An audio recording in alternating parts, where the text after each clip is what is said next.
आप देख रहे हैं कहानी कुर्सी की। प्रधानमंत्री ने अपने भाषण की शुरुआत की मेरे 140 करोड़ परिवारजन और परिवारवाद से आगाह भी किया। जब उन्होंने कहा कि एक राजा की हार हुई 1200 साल पहले और हम गुलाम हो गए इतनी शताब्दियों के लिए, तो वो इशारा कर रहे थे कि गलती ना हो जाए। अब उन्होंने ये भी कहा, जो आया लूटता गया, जो आया लूटता गया, मतलब भ्रष्टाचार। भारत के साथ जो अन्याय हुआ उसकी ओर प्रधानमंत्री ने इशारा किया। लेकिन इसका, क्योंकि हम लोग बार बार कह रहे हैं कि 2024 से प्रधानमंत्री के भाषण को अलग नहीं किया जा सकता, क्या पॉलिटिकल एसेंस था, क्या पॉलिटिकल मैसेज था जब वो कहते हैं, हर्षवर्धन जी, कि देश में जिस 1200 साल तक लूट मची है, तो उस 1200 साल में आज़ादी के बाद की 75 भी शामिल है? नहीं, निश्चित तौर पर शामिल हैं सौरभ जी। और मैं थोड़ा सा जिस सवाल को आपने मुझसे पहले लिया था उससे मैं शुरू करता हूं। आप सोचिए, क्या कोई, मतलब मैं इसको किसी के लिए लिटरल मीनिंग में नहीं कह रहा हूं, लेकिन कोई चोर हो तो वो कहेगा क्या कि हम चोरी खिलाफ अभियान चलाएंगे? संभव है क्या? कोई अगर भ्रष्टाचारी है, कोई अगर परिवारवादी है, तो ये कह सकता है क्या? क्या लालू प्रसाद यादव कह सकते हैं कि हम परिवारवाद और भ्रष्टाचार के खिलाफ अभियान चलाएंगे? क्या सोनिया गांधी ये कह सकती हैं? क्या इस देश में जितने वो राजनीतिक दल हैं जो एक परिवार की पार्टी हैं, वो ये कह सकते हैं क्या? आप ये आरोप लगा सकते हैं कि भारतीय जनता पार्टी में भी इन लोगों के परिवार के लोग आ गए हैं। परिवार के लोगों के आने की किसी को मनाही नहीं। और मुझे एक बात याद है, प्रधानमंत्री ने जब दीपावली मंगल मिलन वो मिलते हैं, जब पत्रकारों से मुलाकात करते हैं, उन्होंने 2015 से एक बात शुरू की, पार्टियों की इंटरनल डेमोक्रेसी पर बात कीजिए। आज कांग्रेस पार्टी को मजबूर होकर मल्लिकार्जुन खड़गे को अध्यक्ष बनाना पड़ा। और मजबूर कितने थे कि पहले अशोक गहलोत को मनाया, फिर दिग्विजय आए, फिर शशि थरूर दिखे और फिर मल्लिकार्जुन खड़गे पर टिके। देश का प्रधानमंत्री जब इस तरह का अभियान चलाता है तो आप माने न माने, क्या भारतीय जनता पार्टी के भीतर जो परिवार वाले हैं, पूछिए जरा उन लोगों से जब टिकट बढ़ता है, क्योंकि हम लोग तो बहुत से लोगों को जानते हैं, वो डरते हैं, वो पंचायत चुनाव में अपने परिवार के लोगों का नाम आगे नहीं बढ़ा पाते हैं। बिल्कुल सही। हिम्मत नहीं कि भ्रष्टाचार करके और वो मामला प्रधानमंत्री तक पहुंच जाए तो साहस हो कि वहां जाके बार्गेन कर लें। जब लाल किले से देश का प्रधानमंत्री बोलता है कि परिवारवाद भ्रष्टाचार के खिलाफ हम ये मुहिम चलाएंगे, तब ये समझ में आता। और परिवारजन, मैं तो उसको सोच रहा था, उस वक्त हम लोगों की बात भी हो रही थी, इस देश का मूल क्या है? दुनिया के किसी हिस्से में फैमिली का कोई कॉन्सेप्ट ही नहीं, सिर्फ हिंदुओं में फैमिली का कॉन्सेप्ट है। परिवार मतलब हिंदू। यहां का मुसलमान भी यहां की जमीन पर है, इसलिए हिंदू परिवार है। वरना दुनिया किसी दूसरे देश में किसी भी धर्म का, किसी भी रिलीजन का, किसी मजहब का फैमिली होता है क्या? जरा आप सोच के बता दीजिए। मुसलमानों में परिवार, बाहर के मुसलमान नहीं, किसी का परिवार, अरब में परिवार नहीं होता। आप परिवार के कॉन्सेप्ट जरा उठा के देख लीजिए। और मैं अब उस पर विस्तार में नहीं जाऊंगा, नहीं तो फिर कहीं ब्लास्फेमस ना हो जाए। किसी भी धर्म, रिलीजन, मजहब में परिवार है ही नहीं, संकल्पना ही नहीं है। परिवार के इर्द गिर्द समाज की व्यवस्था ही नहीं है। और उस परिवारजन की जब बात करते हैं तो एक लार्जर, जिसको हम कहते हैं कि समग्र दृष्टि के साथ देखना होता है। प्रधानमंत्री नरेंद्र मोदी उसकी बात कर रहे हैं।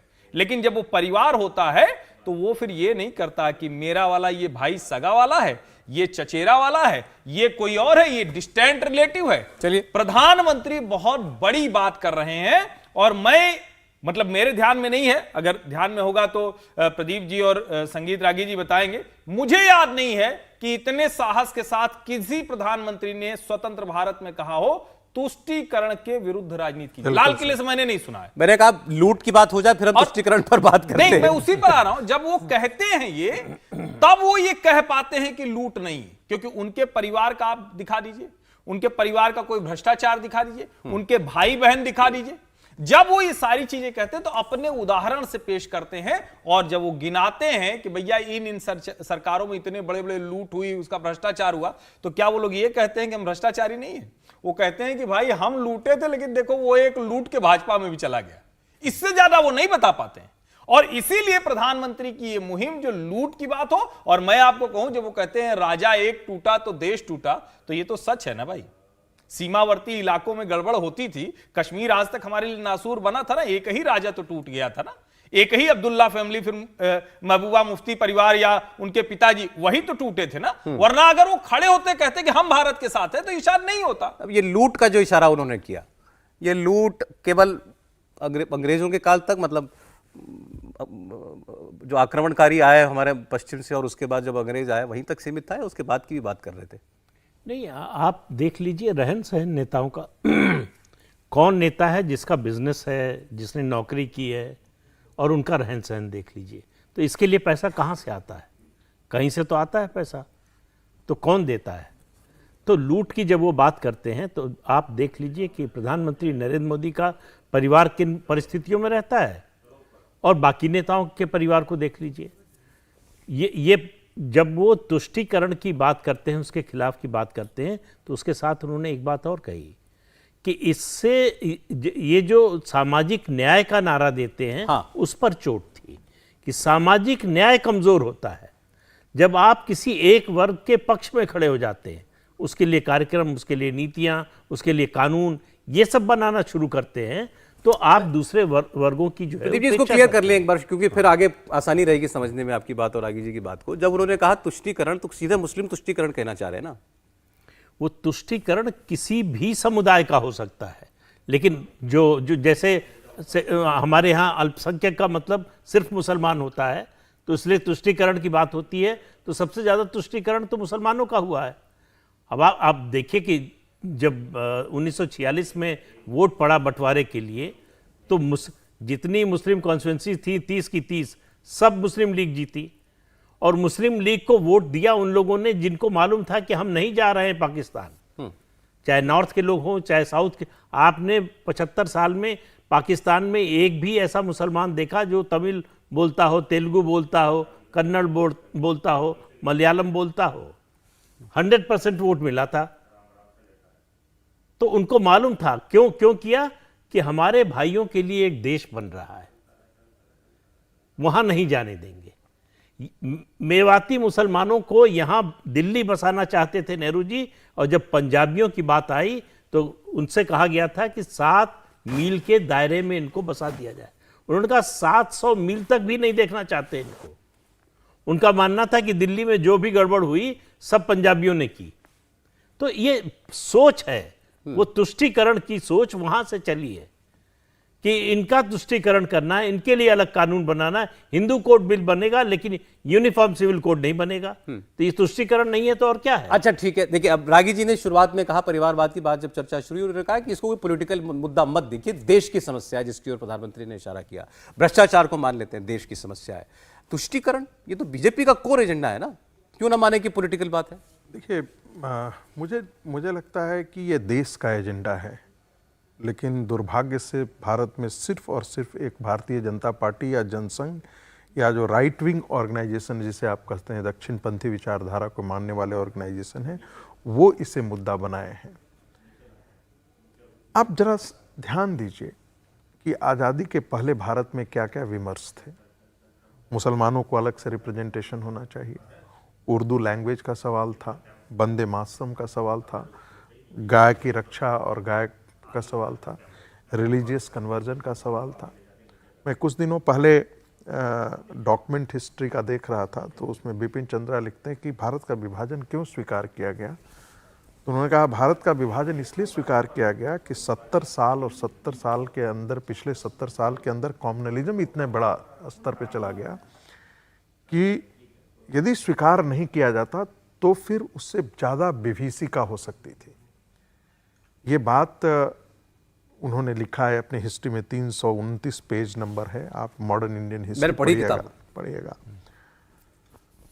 अब सवाल यह है क्या कि भारत की आज़ादी के पहले के विमर्श क्या आज खत्म हो गए? विभाजन हो गया इस देश का, 23% मुसलमानों के लिए 35% जमीन दी गई, 9.8% मुस्लिम इस देश में ही रह गए, यानी 14% मुसलमानों के लिए 35% जमीन दिया गया, एक अलग दिया गया। भारत का हिंदू समाज क्या यह सोचने में गलती कर गया? और फिर वो कहते हैं ये बंटवारा इसलिए हुआ कि 2 नेशन ऐसा नहीं थे, कम्युनलिज्म के कारण हो गया, नेशन नहीं थे। ये साफ था कि जिन्ना विभाजन चाहते थे, मुस्लिम लीग विभाजन चाहती थी, मुस्लिम समाज भी विभाजन चाहता था।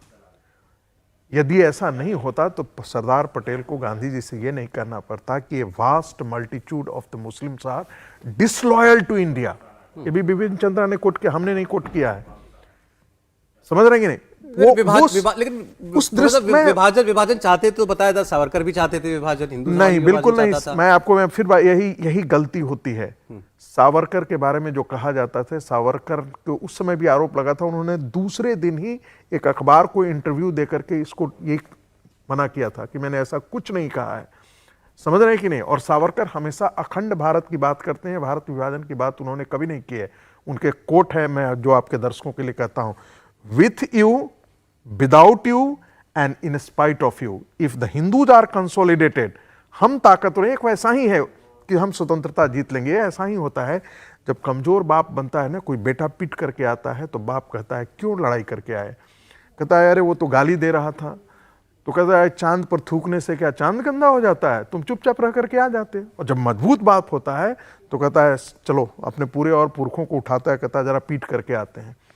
तो समाज को संगठित करने की दृष्टि थी उस समय। मैं फिर मुद्दे पर लौट करके आता हूं। इस देश में सोमनाथ हो, काशी हो, अयोध्या हो, उसका उद्धार के लिए भी हिंदुओं को गिड़गिड़ाना पड़े, 70 साल तक गिड़गिड़ाना पड़े, सारे सबूत होने के बावजूद भी लांछन उसी पर लगाया जाए, गोधरा हो जाता है और सारी मीडिया संस्थान जो है तोहमत हिंदू समाज पर ही खड़ा करता हो। हम राइट्स का हिस्ट्री देखते हैं तो क्या है कि उस इलाके से, जिसे आज नो गो जोन कहते हैं, 1812 में, 1837 में, मैं पूरा इतिहास देख रहा था। मंदिरों की बात आपने की ना, इसलिए टिप्पणी बता रहा हूं आपको। अब काशी की बात उठने लगी, काशी की बात उठने लगी है, मथुरा की। कोर्ट में जाने की बात हो रही है, सर्वे कराने की बात हो रही है। असदुद्दीन ओवैसी साहब ने लिखा ट्विटर पर, the flood gates are open, कि इसी से हम लोग जो है आप लोगों को चिताते थे। मतलब वो कह रहे हैं कि इसी का खतरा हम लोगों को था कि एक बार अगर अपील एडमिट हो गई, सर्वे जैसे हो रहा है बनारस में हो रहा है, तो फिर कोई अंत नहीं है, फिर हर मस्जिद का होगा। देखिए एक बात मैं बताऊं, ये कायदे तो 1947 से ही शुरू हो जाना चाहिए था, लेकिन जो विभत्स मानसिकता थी कांग्रेस पार्टी की, भारत को उसकी सनातन संस्कृति के जड़ों से खोद दिया कांग्रेस पार्टी ने। जिन्होंने जिस राष्ट्र का निर्माण की भूमिका रखी, वो गांधी का भारत नहीं है। नहीं तो गांधी का भारत होता तो काउ प्रोटेक्शन पर सवाल खड़े होते, रिलीजियस कन्वर्जन पे सवाल खड़े होते, पूरा नॉर्थ ईस्ट कन्वर्ट कर दिया गया, पूरा का पूरा झारखंड कन्वर्ट कर देने की कोशिश की गई पूरा। और आपको पता है बनवासी कल्याण आश्रम किस अस्तित्व में आया? एक गांधीवादी व्यक्ति ने इसके बनवासी कल्याण आश्रम की स्थापना कांग्रेस सरकार के समय हुआ। अरे आप लोग, एक बात हो रही है तुष्टीकरण पर, प्रधानमंत्री ने जो कहा, प्रदीप जी ने खुलकर कहा कि इस देश में तुष्टीकरण कहते हैं तो मुस्लिम तुष्टीकरण ही माना जाता है। पासमानदा का जिक्र प्रधानमंत्री ने आज लाल किले से किया। तीसरी चौथी बार प्रधानमंत्री ने बात की है पासमानदा मुसलमानों की। आपको गागर में सागर ही भरना है। नहीं, मुझे लगता है कि प्रधानमंत्री नरेंद्र मोदी जब वहां स्टेट्समैन के तौर पर खड़े होते हैं या किसी भी ऐसे मंच पर, तो वो बहुत स्पष्ट कहते हैं ये वोट पॉलिटिक्स नहीं है। लेकिन इस देश में अगर कोई भी हाशिए पर खड़ा है, कोई भी अभी बहुत पीछे रह गया है, तो उसमें हिंदू मुसलमान नहीं देखना है। मैं इसको इसी तरह से देखता हूं। और बार बार जब वो पसमानदा कह रहे हैं, तो आप सोचिए कि मुस्लिमों के बीच में एक बड़ा वर्ग है जो सब चीज से वंचित है, लेकिन उसकी चर्चा तक नहीं हो पाती। ये भी कमाल, तुष्टीकरण का ही दूसरा पक्ष है कि उसकी चर्चा तक नहीं हो पाती। लेकिन वो पसमानदा कोई छोटा वर्ग नहीं है मुसलमानों का, 80% वही मुसलमान है, वही मुसलमान, देश का मुसलमान पसमानदा ही है। इंडिया टीवी हर वक्त हर जगह डाउनलोड करने के लिए सर्च करें India TV news Google play store या ऐप स्टोर पर।